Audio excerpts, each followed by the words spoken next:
ఏమైనా చేస్తున్నట్టు కూడా ఏం లేదు. ఉమ్. సిట్ దగ్గర ఉన్న సిఐడి సమాచారాన్ని దగ్గర నుంచి ఇప్పుడు ఈడీ ఇన్ఫర్మేషన్ కూడా అడిగారు. అధికృతంగా తీసుకోవటం జరిగింది సార్. ఆ సిఐడి నుంచి ఇన్ఫర్మేషన్ రిక్వెస్ట్ చేశారు, తీసుకున్నారు.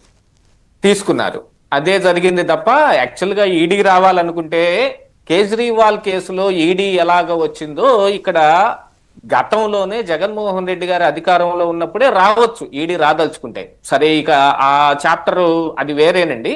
కాకపోతే ఇక్కడ లిక్కర్ స్కామ్ దగ్గరకు వచ్చేటప్పటికి ఇప్పుడు సిట్ ద్వారా దర్యాప్తు జరుగుతుంది. ఇందులో దరిదాపుగా అందరూ అరెస్ట్ అవుతానే వచ్చారు. ఒక్క మిథున్ రెడ్డి ఒక్కడికే ముందస్తు బెయిల్ లభించింది. అవును.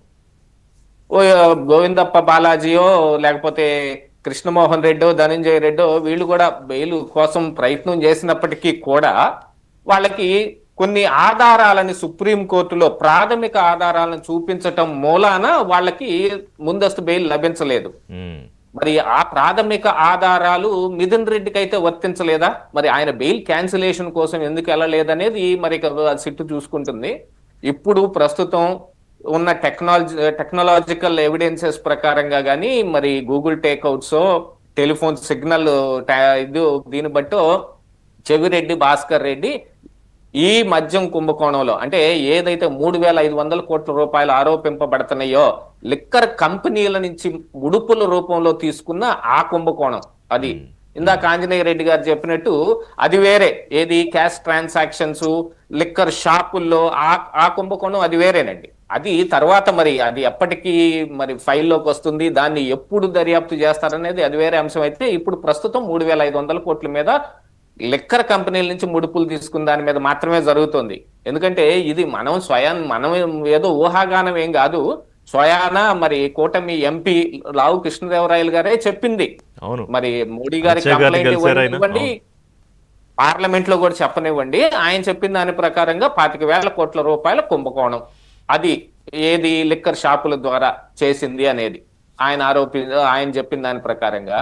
ఇప్పుడు చెవిరెడ్డి భాస్కర్ రెడ్డి వీళ్ళందరూ ఈ లిక్కర్ లో వచ్చిన ఈ ముడుపుల్ని ఏ రకంగా రూటింగ్ చేశారు, మనీ రూటింగ్ ఎలా జరిగింది అనే దాని మీద పూర్తి దర్యాప్తు జరుగుతోంది. దానికి ఉన్న ఎవిడెన్సెస్ మొత్తంలో నిన్న అరెస్ట్ అయిన ఆ ఇద్దరు కూడా ఆ ఇండోర్ నుంచి ఎక్కడి నుంచి అయితే తీసుకొచ్చారో ఆ ఇద్దరిని కూడా తీసుకొచ్చి విజయవాడలో నా జైల్లో పెట్టమని చెవిరెడ్డి భాస్కర్ రెడ్డి అడుగుతున్నాడంటే ఒక రిమాండ్ లో ఉన్న ఖైదీకి బయట ఎవరు అరెస్ట్ అయ్యారు, ఎందుకు అరెస్ట్ అయ్యారు, వాళ్ళని తీసుకెళ్లి వేరే జైల్లో ఎలా పెడుతున్నారనే సమాచారం కూడా ఈ రోజుకి వెళ్తుంది. మనం అక్కడ గుర్తు పెట్టుకోవాలి సార్, ఇది అండర్లైన్ చేసుకోవాల్సిన వ్యవహారం. అంటే అధికార గణంలో ఇంకా వాళ్ళకి సహకరించే వాళ్ళు ఉన్నారు అనేది అంతటినీ చూసుకున్న తర్వాతనే ఇందాక మీరు అన్నారు ఒక మాట ఆంజనేయ రెడ్డి గారితో, ఇది ఎక్కడికి వెళ్ళి ఆగుతుంది, అసలు దీన్ని తీసుకెళ్లి ఎక్కడ పెడతారని. అంటే ఎక్కడ ఆపటానికి ఎక్కడుంది సార్? వాళ్ళ ప్రభావం ఇంకా కనిపిస్తానే ఉంటే ఇక్కడ అధికార గణంలో ఇంకా కనపడతానే ఉంది. అంటే పూర్తిగా ఈ కొంతమందికి ఆ ఉప్పు తిన్న విశ్వాసం ఇంకా అలాగే ఉందా? ఉందండి, ఖచ్చితంగా ఉంది.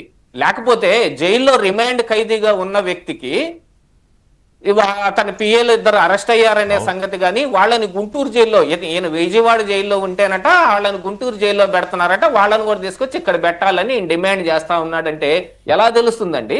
కనీసం పేపర్ కూడా ఉండదు కదా జైల్లో, ఎలా తెలుస్తుంది వాళ్ళకి?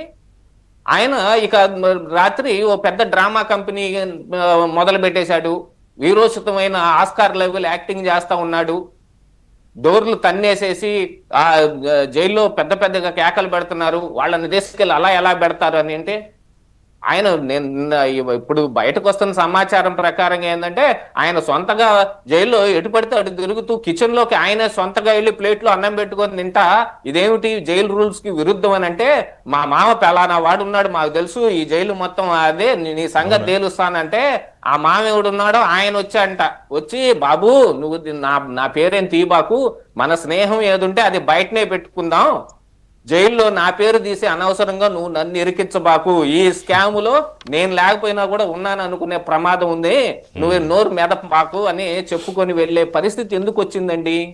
అంటే ఇంకా సమాచారం లీక్ అవుతానే ఉంది. ఇక ఆ ధైర్యంతో ఎంతైనా చేస్తారండి. ఇప్పుడు మీరు ఇంకొక మాట కూడా అన్నారు, ఈ లిక్కర్ స్కామ్ లో సంపాదించిన మొత్తం ఓట్ల పాలైపోయింది. అది చాలా ఇంపార్టెంట్ పాయింట్ యాక్చువల్లీ. వాళ్ళ సొమ్ము వాళ్ళ దగ్గరే ఉంది. దానికి ఒక చిన్న లాజిక్ చెబుతా చూడండి.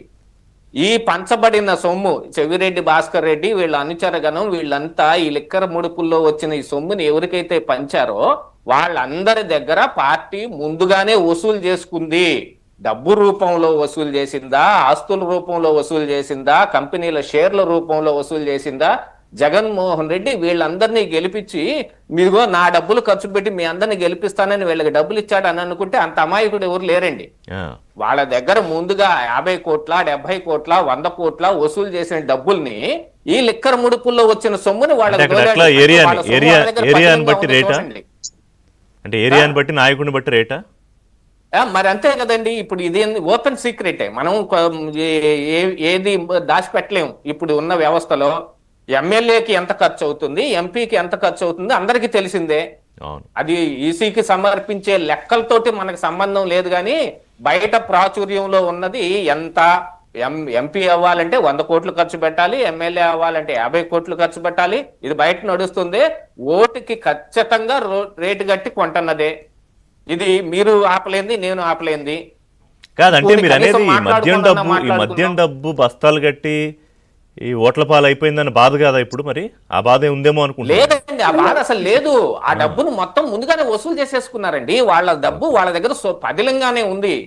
కాకపోతే ఏంటంటే ఈ వచ్చిన డబ్బుని ఎక్కడో చోట డిస్మాంటిల్ చేయాలి కదా, ఎక్కడో చోట దీన్ని ఖర్చు పెట్టేసేయాలి కదా. లేకపోతే అలాగనే ఉంచుకుంటే దొరికే ప్రమాదం ఉంది కదా. పైగా పొద్దున్న లేస్తే చంద్రబాబు నాయుడు 500 తీసేయండి 500 తీసేయండి అంటున్నారు. 500 నోటు రద్దు చేయండి అంటాడు ఆయన. ఇప్పుడు ఉన్న 2000 రూపాయల నోట్లు రీకాల్ చేసినట్టుగా ఈ 500 కూడా రీకాల్ చేసి, రీకాల్ కాదండి అసలు టోటల్ గా ఎత్తేయాలి. కనీసం ఒక 5-10 సంవత్సరాలు దాదాపుగా 100 నోటుని వాడేది పెడితే గానీ వీళ్ళందరికీ ఇన్ని బస్తాలు కట్టడం చేత కాకుండా పక్కన పెట్టుకోగలుగుతారు. ఇప్పుడు ఒక డంపింగ్ యార్డు లాగా ఒక చోట బాక్సుల్లో నిండుగా